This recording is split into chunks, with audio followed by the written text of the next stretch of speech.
अच्छा जनाब, तो हम लोग अब डिस्कस करते हैं क्वेश्चन नंबर 9। क्वेश्चन नंबर 9 में वो ये कह रहा है कि आपने 2 बाई 2 मैट्रिसेस जो कि इस फॉर्म में है ए, ज़ीरो, ज़ीरो एंड बी, और स्टैंडर्ड मल्टीप्लिकेशन एडिशन और स्केलर मल्टीप्लिकेशन की मदद से देखना है कि ये वेक्टर स्पेस है या नहीं है। यानी जितने भी पॉसिबल मैट्रिसेस हैं इस फॉर्म में, उनका जो सेट है वो क्या वेक्टर स्पेस बनाता है या नहीं बनाता। और वेक्टर स्पेस बनाने का मतलब क्या हुआ कि जितने भी हमारे पास 10 एक्सियम है, क्या वो सारी की सारी होल्ड करती हैं या नहीं करती। तो हम उसको देखते हैं अब कि जनाब ये हमारे पास जो है ये वेक्टर स्पेस है या नहीं है। तो सबसे पहले हम क्या करते हैं, यू और वी दो वेक्टर्स ले लेते हैं। अच्छा, मैं इनको वेक्टर इसलिए कह रहा हूँ कि हमारे पास हम वेक्टर स्पेस की तरफ जा रहे हैं, तो इसलिए इनका नाम वेक्टर रख रहा हूँ, अदरवाइज ये मैट्रिसेस ही हैं। यानी ये दो ऑब्जेक्ट्स हमने ले लिए, A1 zero, zero and B1, इसी तरह से A2 ज़ीरो एंड ज़ीरो और B2। जब हम इन्हें सम करते हैं तो दोबारा से हमारे पास ये फॉर्म आ गई। अब इस फॉर्म में देखिएगा तो ये सिमिलर वही फॉर्म है जो कि हमारी रिक्वायर्ड फॉर्म थी। यानी फर्स्ट एलिमेंट जो है, यानी A11, ये कोई ना कोई रिजल्ट आ रहा है, ठीक है। दूसरा जीरो, तीसरा जीरो और चौथा भी B11 B22, दैट मीन कोई रिजल्ट आ रहा है।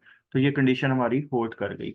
अब इसी तरह से हम लोग नेक्स्ट क्या देखते हैं कि कोई भी स्केलर एलिमेंट्स लें और उसे u से मल्टीप्लाई करें और रिजल्टेंट देखते हैं कि क्या हमारे पास दोबारा से उसी फॉर्मेट में आ रहा है कि नहीं आ रहा। तो चेक कीजिएगा, ये भी उसी फॉर्मेट में आ रहा है।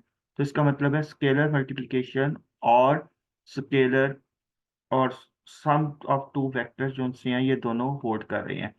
अब ये प्रॉपर्टी नंबर जो हमारी होती है ये हमारे पास फर्स्ट प्रॉपर्टी होती है और ये सिक्स प्रॉपर्टी होती है। तो दूसरे लफ्जों में हमने पहली और छठी प्रॉपर्टी चेक कर ली और दोनों जो सी हैं वो सेटिस्फाई कर रही हैं, यानी ये पॉसिबल है मल्टीप्लिकेशन भी और एडिशन भी, और दोनों जो सी हैं रिजल्टेंट भी हमारे पास कैपिटल वी में ही बिलोंग कर रही हैं।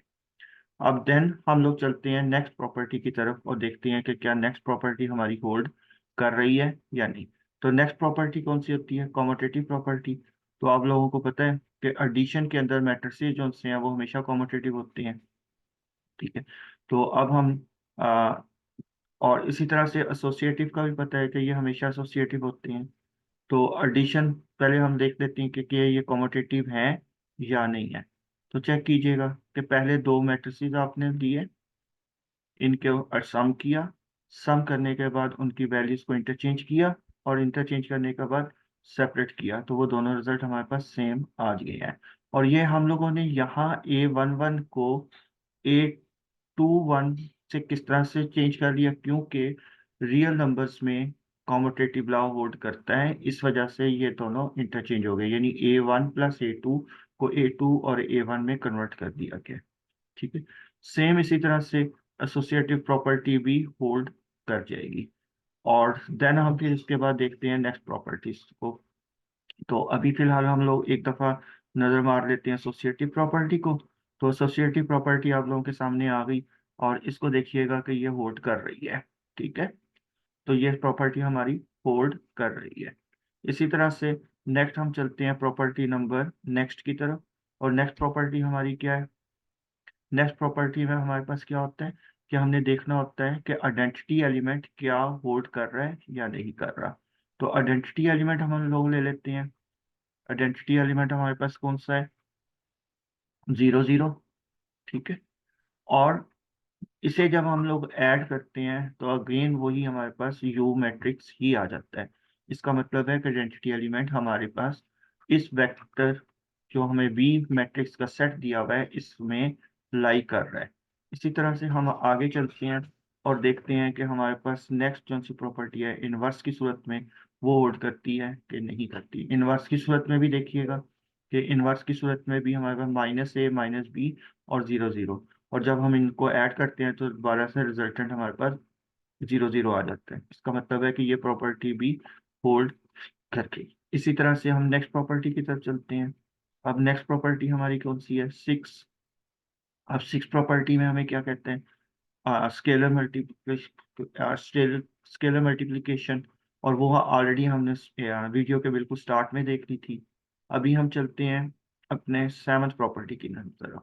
और सेवंथ प्रॉपर्टी क्या कहती है कि दो आपने ऑब्जेक्ट्स लेने हैं जो कि हमारी सूरत में मैट्रिक्स हैं, इन दोनों को ऐड करें और जो रिजल्ट आ रहा है उसे देन के से मल्टीप्लाई करें।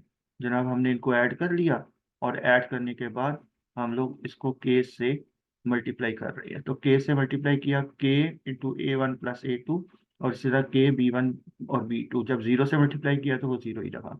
और चेक किया तो ये हमारे पास इस तरीके से मल्टीप्लाई होके आ गया। आफ्टर डैट हमने इसको सेपरेट किया रिवर्स प्रोसेस से, और देन के कॉमन ले लिया। और इस तरह से हमारे पास क्या हुआ कि पहले के जो सा है वो U+V पहले ऐड हुआ, देन के से मल्टीप्लाई हुआ।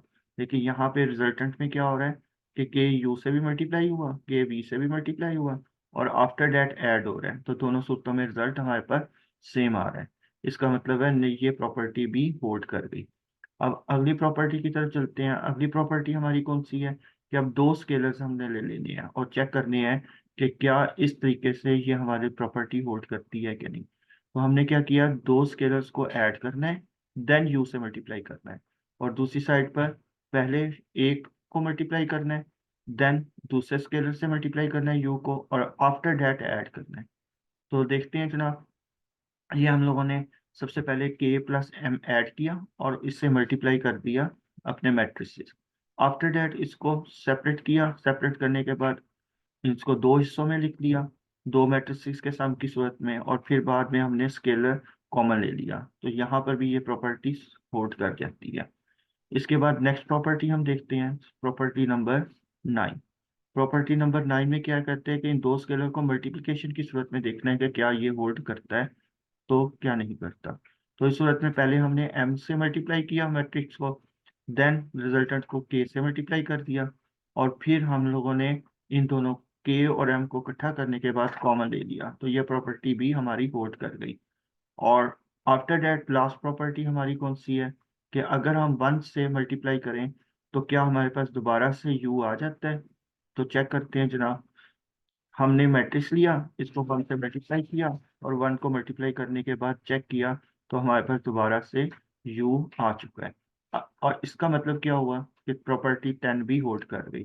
तो केस क्या बना कि क्योंकि सर की 10 की 10 प्रॉपर्टी होल्ड कर गई हैं, लिहाजा ये वेक्टर स्पेस हो गया। ठीक है, तो इस तरह से हमें पता चला कि ये हमारा वेक्टर स्पेस बन चुका है। ठीक है, तो दैट्स ऑल।